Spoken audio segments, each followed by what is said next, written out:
Life can be hard, and we've all faced those moments that seem to stop us dead in our tracks. But what if those moments of difficulty, the bad news, could actually be a springboard for something greater? I'm Cam Garvin, and each week I'll bring you stories of extraordinary resilience and conversations about lives and ideas that are productive. This is the Productive Lives Podcast.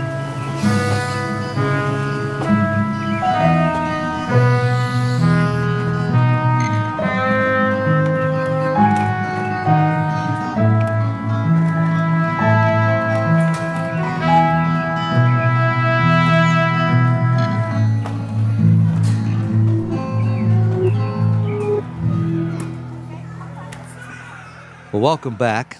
In part one, Kevin opened up about the personal cost of being a faithful voice in a divided culture. Now, in part two, we're going to get tactical. Kevin shares his toolkit for finding common ground when things get personal.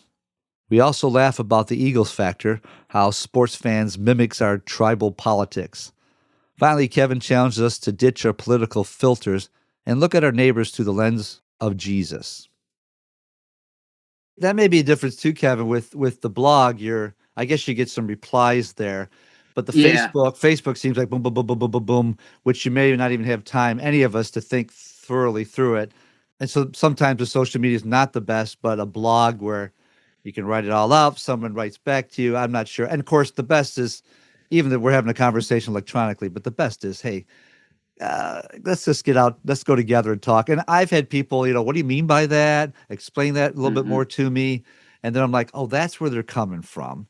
And they have a relative that's involved with that. And we kind of calm it down. But I think you're right with the emotional part when we're emotional beings. I see an Eagles thing back there. We're all Eagles fans until they lose. And then you're like, wait a minute. And we get emotional and you're like, logically, we're going to beat the next team because they stink and we'll feel good about ourselves. That's where my emotions come out the most. Your engineering, throw to the side. There's no logic. Yeah. When Jalen Hurts turns the ball over 2 times on one play. Oh, my goodness. Oh, man. We're not good. We should do a sports podcast sometime. Yeah. But even that, it's like it's them or, we hate the Dallas fans and the Eagles feel like, well, I know people in Dallas. Of course, I don't hate you. It's the idea of it. And sometimes it's not either or, it's both and. And there's things that are right and wrong, right? Yeah. We just saw horrible things happen in the world. People were killed. That is wrong. Doesn't matter what culture you're from. That's wrong. That's truth. But there's things, like you said, are like little nuances.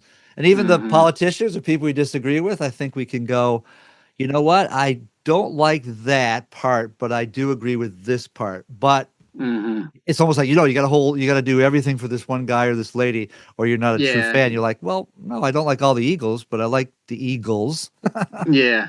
It's like you can't show any weakness. You can't give anything in because, again, it's at us versus them. If we give anything, it's going to give a foothold for the enemy to come in and, but that's not the answer. It's not a healthy mindset. I mean, again, like I said, I try to keep the focus on Jesus in my writings, and Jesus, so often we see he's not like that. He's not going around with this us versus them, treating everyone like the enemy. And I mean, the ironic thing, like kind of like you said near the beginning, I mean, if anything, of those Jesus treated like the enemy or spoke to like the enemy was the religious hypocrites. Yeah. The leaders who are leading people astray and condescending to people and looking down on them. And those are the people that Jesus really at times ripped into. And I'm sure there's times we had good, meaningful conversations with them. We don't necessarily see that a lot in scripture, but I'm sure it happened. I mean, we had the famous conversation with Nicodemus, and, we all know John 3:16 and everything. Yeah. And, Jesus didn't start a podcast. He didn't write a book. He didn't start a university. He didn't start a political party, which all the stuff we think is power or this is prestige. And it's like, nope, he just hung with 12 guys, ransomed his life for many, and served us well. So how can we encourage some more dialogue on platforms all over the world? And you have any advice for that? And again, Phoenix Preacher, they can get a hold of you on that. Also, you said on Facebook, Kevin Huhn. Huhn, the last name. There's not many of us, so I shouldn't Yeah, be very hard to find on Facebook. So if you want to send me a friend request there, you can get a hold of me there, or you can visit the Phoenix Preacher website. Like I said, I write time to time there. There's others who write quite a bit more than I do, but there's a community there. People will comment. It's gone through different seasons and different people coming and going, but there's always been a good community of believers there from all over the map as far as Christian beliefs. So it's unique in perfect. that way.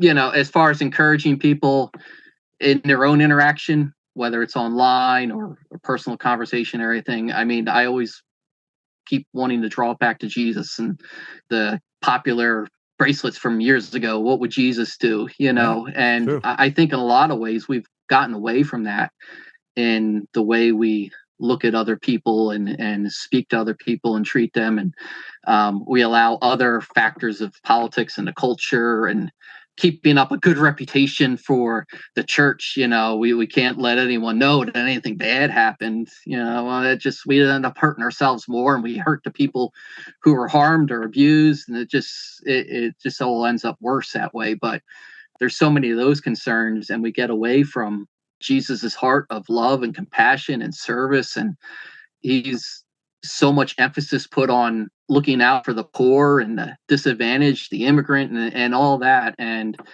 whatever issue you're dealing with, my exhortation is look at it through Jesus's eyes. Don't look at it through the lens of a political filter, the lens of the cultural filter, whatever.